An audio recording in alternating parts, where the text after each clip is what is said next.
선거에서 누가 앞서거나 뒤처지고 있는지 이야기할 때 우리는 여론조사에 관해 이야기하고 있는 겁니다. 여론조사는 전문적인 설문으로 이상적으로는 전체 유권자를 대표할 수 있는 특정 집단을 대상으로 실시합니다. 오늘날 여론조사 기관 수백 개가 존재하며 일부는 언론과 협력해 공개조사를 실시하고 다른 일부는 정당이나 후보자를 대신해 비공개 조사를 진행합니다.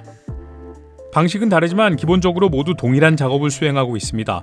표본을 형성하고 질문을 던져 응답을 기록하는 것입니다. 질문은 누구에게 투표하실 건가요?와 같은 단순한 것부터 경제에 관해 누구를 신뢰하시나요? 혹은 맥주를 함께 마시고 싶은 후보는 누구인가요?와 같은 더 미묘한 것까지 다양합니다. 현대 여론조사의 가장 초기 사례는 1824년 선거에서 여러 신문들이 실시한 여론조사였습니다. 이후 수십 년 동안 리터러리 다이제스트라는 잡지가 대통령 선거 여론조사를 독점해 설문지 수백만 부를 우편으로 발송하고 그 응답을 집계했습니다.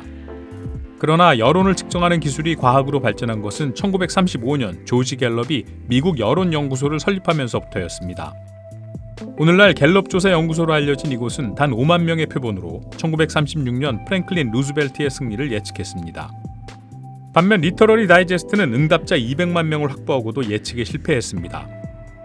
갤럽은 예측에서 중요한 것은 단순한 표본의 크기가 아니라 그 표본이 진정으로 대표성을 가져야 한다는 점을 깨달았습니다. 그것은 쉬운 일이 아니었습니다. 첫 번째 문제는 비응답 편향입니다. 응답한 사람들의 성향에 따라 결과가 치우칠 수 있다는 개념입니다. 예를 들어 우편, 대면, 전화, 여론조사가 각기 매우 다른 결과를 나타낼 수 있습니다.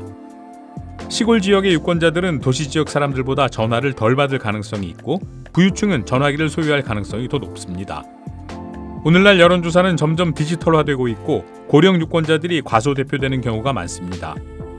역설적이지만 여론조사 기관들은 결과를 더 정확하게 만들기 위해 그 결과를 조정하는 방법을 배워야 했고 오늘날 가중치 부여로 알려진 일상적 관행이 됐습니다. 또한 질문의 표현 방식은 응답자들이 질문을 어떻게 받아들이는지에 상당한 요인이 된다는 것도 발견됐습니다. 하지만 가장 정교한 방법을 사용하더라도 이상현상을 완전히 막을 수는 없습니다. 2016년 여론조사들 대부분은 도널드 트럼프가 패배할 것으로 예측했습니다. 일각에선 수줍은 유권자들이 트럼프에 대한 지지를 밝히기를 꺼렸기 때문이라고 믿습니다. 다른 사람들은 더 간단한 설명을 제시합니다. 여론조사는 그저 한 시점을 보여줄 뿐이라는 것입니다. 사건들이 대중의 정서에 변화를 가져오면 여론조사 결과는 곧바로 옛것이 될 수 있습니다.